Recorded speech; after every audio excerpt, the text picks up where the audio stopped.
رشید والد صاحب هم نشته ده، ظاهره ده تاسو یې تره مې او تره د والد صاحب په ځای مقام نیسي یا څومره خفګان دی په کور کې مورکۍ د هغې نور لونه خویندې نو جی درد خو ډېر دی نو چې څونه مطلب زما وروڼه دي یا زما میندې دي ورځدارانې مې دي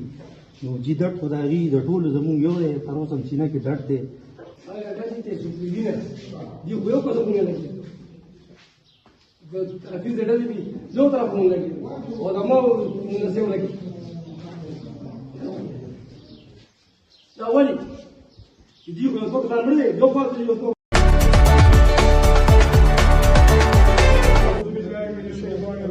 بسم الله الرحمن الرحیم زه یم قاري ګل رحمان او تاسو ګورئ قائم سپین الله تعالی خپل قرآن پاک کې فرمایي ومن احیاها فکأنما احیا الناس جميعا چا چې یو انسان جان بچ کو مطلب چا چې چا زندگی بچ کا گویا چې هغې د ټول جهان زندگی بچ کا خو د بله توګه زمونږ په معاشره کې مونږ د دې قرآني آیاتونو او د خپل چې کوم مونږ سنت اپناوو کوم هغه طور طریقې دي مونږ د هغې برعکس روان یو بجای د دې که زما چا سره بدي وي که چا سره زما شر وي چا سره زما لین دین وي نو کوي خدا به هغه سره یې زه به د بل سړي ته د بل جان ته د بل ټولي ته به نقصان نه رسوم زه دا ټایم کې ماشوګه کړی دی بډبیره ده په دې کې لوګفیرو کنې دی هلته موجود یم د دې واقعي تذکیره به زه داسې وکړم چې دا یولس دولس کالو ماشوم دی عبدالرشید نوم دی او دا دلته دوه فریقینو ترمنځ ډزې کېدي او په هغه ډزو کې دا لګېدلی دی ما سره د هغې دا فریقین موجود دي دا ټوله حجره ډکه ده دا د هغه په غب کې شریک شوي دي دوی سره به خبرې کوو چې دا واقعیت څنګه شوې وه کله شوې وه د دوی د ماشوم څنګه لګېدلی و السلام علیکم عظمت خان عبدالرشید خو ستاسو لاسونه کې لوی شوی و دا کلی خو ماشاءالله ډېر ښه آباد کلی دی او زه پوهېږم چې دا ډېر درانه او ډېر سنګین خلک دي څه داسې واقعه راغله چې عبدالرشید نن ستاسو خوا کې نشته دی بلکې دا وړو په لاره کې مطلب دا چې روان او د دوو فریقینو ترمنځ پورې دغه مسله جوړه شوې وه او بس اچانک په لاره کې مطلب دا میله جوړه شوه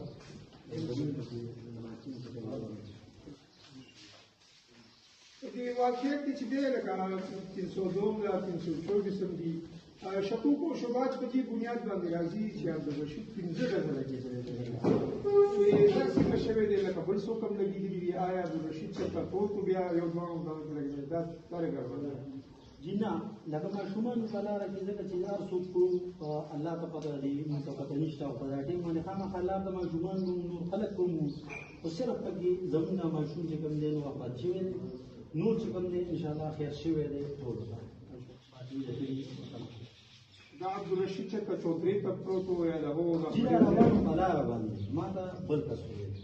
په لاره باندې روان دی لګېدلی و یاره خپل وسوځي دا ابره زیاته شوې ده چې بره زیاته شوې ده بس هغې نه بل چې دی وفات شوی چې نور لګېدلی دی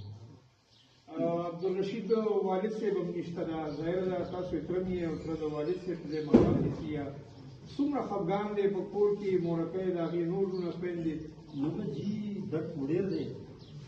نو چې څونه مطلب زما وروڼه دي یا زما میندې دي ورځدارانې مې دي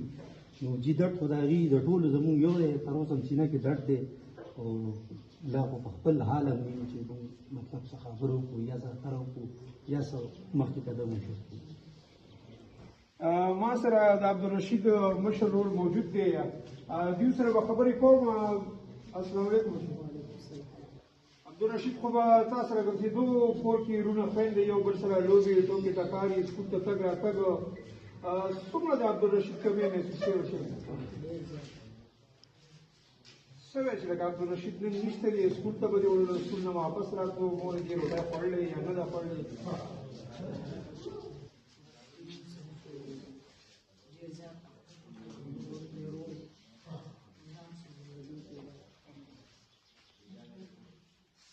کاکا دا زمونږ چې په دې چم ګاونډ کې یا زمونږ په دې کلو کې کومې زیات بدېرې دي یا دغه دي مونږ اوس آینده نسل را روان دی چې مطلب دا تعلیم یافته شي او زمونږ دا نوی نسل د دې معاملات د روزي د بل خپل نه او شپونه مونږ لکه زمونږ عبدالرشید نه ټوله ګناه وه، د سپینو ګناه وه. په دې باندې روشني واچوي چې مونږ یې ښه طرف ته راشو، دین طرف ته راشو، تعلیم طرف ته راشو. څه ولې دې باره کړی؟ دا دې ته چې وینه دی خو یو قدم نه لګي حفیظ دې ډلې دي یو طرف نه لګي علماء نه سیو لګي دا ولې چې دی خو یو څه مړ دی یو پاتې یو څه خبره پر خواته مړ دی موږ ورته افکار او تر دې زمان کې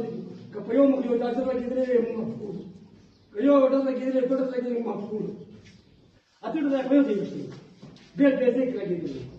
ماشوم بچي سم جمعه درو او دا ته مې څنګه نو په تکه هغه ځای ته په مو دی کې وایي کاکا زما د خبرې مقصد دا دی چې دې واقعیاتو کې کمی راشي، مونږ آینده د خپل نسل دا پوره من کړو. د دې دپاره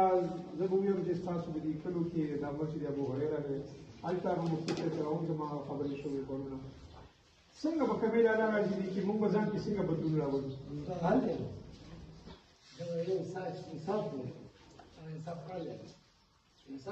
آیا عظمت خان اوسه پورې د پولیس د طرفه تاسو ته ضرورت شوي چې هغه منظمانو ته ګرفتاري شوي یا د هغوی په ځای څه چاپې ماپې وړې شوي؟ پولیس تاسو سره څومره کومک څومره امداد کړی؟ یاره سره دوی په خپله منډه برابره کړي، خو چونکې مطلب دا دی موږ دلته په خپل غم یو، په خپل درد یو، په خپل غم یو، نو موږ فی الحال هر څه خطا نو ورته دا وایي چې ښه دي نو دا چې بد دي، خو بس پولیس ته انچارج دی، تاسو انچارج دی، زموږ تپوس یقینا دا خلک ډېر زیات ګرځېدلي دي، دا د خبرو هم زیات قابله نه دي. زه زیاتره کوشش کوم چې د عبدالرشید په ژوند باندې روشني واچوم، ځکه چې هغه یو ګل غونډه کې ماشوم او دا کور پې آباد و، دا خپل لونه خویندې پې آباد وه. زمونږ په چم ګاونډ کې اکثر بلکې زمونږ په خوشه علاقو کې داسې زیاتره واقعات کېږي چې د ګاونډیانو یا د بل چا مسلې دي او بل څوک پکې ولګي او هغه یقینا دا خلک به روزګار والا وي، یو بل سره به د مړي ژوندي والا وي، خو هغه هر څه پرېښوسته او دوی به اوس دا عبدالرشید تپوس کوي. زمونږ معاشره داسې نه ده چې لکه مونږ د خپلو بدیانو طرف ته لاړ شو. یقینا مونږ به کوشش دا کوو چې په دې خپل چم ګاونډ کې دوه فریقین په خپلو کې یو کوه. دا ډېر زیات متاثر دي، تاسو د بابا جذبات هم ما سره واورېدل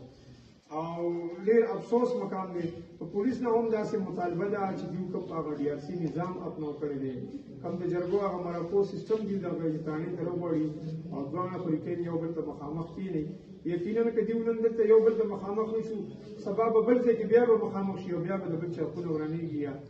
نه ده پکار چې مونږ د بل چا دپاره زیات احساس وکړو، د بل د ژوند د بچاولو دپاره کوشش وکړو. والسلام.